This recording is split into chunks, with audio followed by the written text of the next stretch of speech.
Hey there YouTubers, Firemindsforesight back again for video number 2. I'm going to run through my current deck I'm working on with you guys. It is a America Control in Standard. There are a few differences in my deck that you will see in other control decks. A few creatures that people run that I choose not to, and a few spells people run that I choose not to. So you will notice a few different things. Most of them do work pretty well, and from the playtesting that I have done, the deck has stood fairly well against other decks in Standard that you do see a lot of. So there are 2 creatures in the deck that I do have proxied copies of, being as I don't have them yet, and there are a few basic lands because I'm missing 4 of my dual lands. So I will go ahead and jump into this deck tech with you guys. We'll start off with the land base. First is Steam Vents. Taps for a blue or a red and enters tapped unless you pay 2 life. So 4 of Steam Vents. Next up is Sulfur Falls. Also taps for a blue or a red and it enters the battlefield tapped unless you control an island or a mountain. Next is Sacred Foundry. It taps for a red or a white and it enters the battlefield tapped unless you pay 2 life. Next is Glacial Fortress. Taps for a white or a blue and it enters the battlefield tapped unless you control a plains or an island. This is a 2 of and it will stay a 2 of. Next is Hallowed Fountain. Taps for a white or a blue and it enters the battlefield tapped unless you pay 2 life. And this will end up being a 4 of, but right now it is just a 1. So for now I am using 1 basic island and 4 basic plains. These will eventually be replaced, like I said, with 3 more Hallowed Fountains, and these will become Clifftop Retreats. So there will be 14 sources of blue, 14 sources of red, and 12 sources of white for the land base. There are more blue and red spells and creatures than there are ones that require white mana. So moving into creatures, my poor man's Restoration Angel, I guess you could say, is Deputy of Acquitals, and this card came out of Dragon's Maze. It's a 2-drop 2/2 for 1 white and 1 blue, and she has Flash, so you can play her anytime you could cast an instant. And when she enters the battlefield, you may return another target creature you control to its owner's hand. So the cool thing is you can bounce creatures with your abilities that trigger when they enter the battlefield, and recast them with bouncing them back to your hand.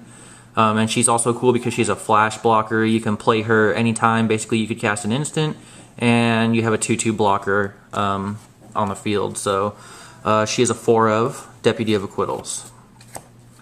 Next, which is a staple for these kind of decks like this, is Augur of Bolas. 2-drop 1/3, 1 blue and 1 colorless, and when he enters the battlefield, look at the top 3 cards of your library. You can reveal an instant or sorcery, put that card into your hand, and the other 2 cards go on the bottom of your library in any order. So this is one of those cards that you could potentially bounce with Deputy of Acquittals, and Augur is a 4 of in the deck. One of my little twists that I use here is Spark Trooper, 4-drop for a 6/1, 1 white, 2 red, and a colorless, and he does have Trample, Lifelink, and Haste. And also at the beginning of the end step, you sacrifice Spark Trooper. So this is one of those cards that you would summon in, swing, gain the life. Even if he is blocked, he does have Trample. So most likely some of that damage is going to go to your opponent's life. And it can be bounced with Deputy of Acquittals. So that's what makes him work. And he will be a 3 of. Right now just a 1 of, and he has proxied 2 more. So will be a 3 of. Another twist that I added on is I figured if you're going to control, why not detain also? That is a form of control. So this is Lavinia of the 10th, and she's the Azorious Maze Runner from Dragon's Maze. And she's a 5-drop 4/4 for 1 blue, 1 white, and 3 colorless. She has protection from red, which is very helpful. And when she enters the battlefield, you detain each non-land permanent your opponent controls with converted mana cost 4 or less, and that does include creature tokens. So whatever you detain won't be able to attack or block, and if it has an activated ability, it can't be activated. Really cool, and that's until the beginning of your next turn. So through your turn, through your opponent's turn, and then until the beginning of your turn. So And this is another one of those cards that you would bounce with Deputy of Acquitals and be able to recast her and redetain. So she will be a 2 of right now, just a 1 of. I have a friend who's borrowing the other copy of her that I have. So 2 Lavinia of the 10th. Next is Niv-Mizzet, Dracogenius. 6-drop for a 5/5 flyer. He's basically our eye in the sky.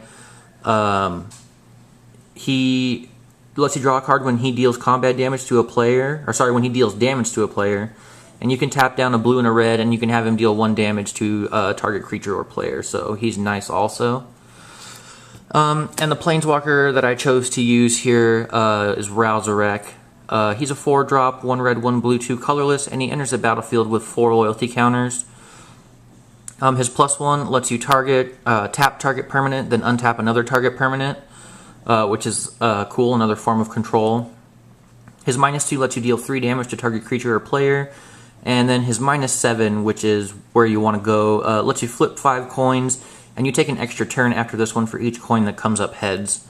So at that point, your opponent's most likely going to scoop up their board, and you guys are going to call it a game. So 2 copies of Ral Zarek. He's freaking awesome.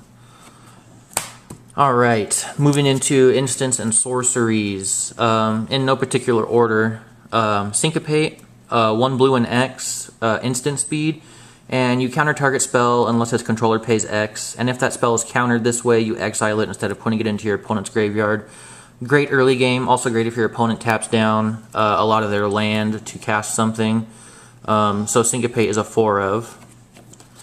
We're also running some burn in here, so this is Searing Spear, 2-drop instant speed, 1 red and 1 colorless, and it deals 3 damage to target creature or player.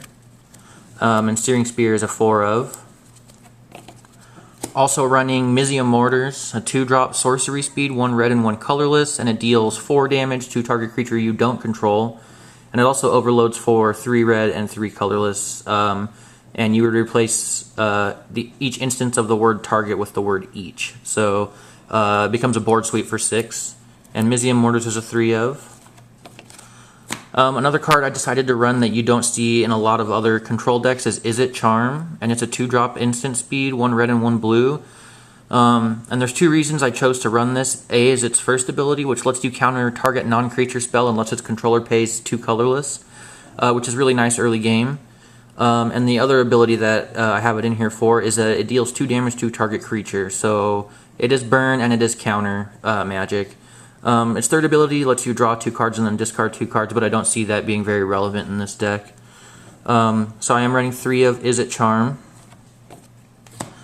Next, obviously, is Azorious Charm, and this is a 2-drop instant speed for 1 blue and 1 white. It either gives your creatures lifelink, or it lets you draw a card, or you can put target attacking or blocking creature on top of its owner's library. And most of the time when you see this used, it will be for that third ability, possibly the second if you need to draw into something.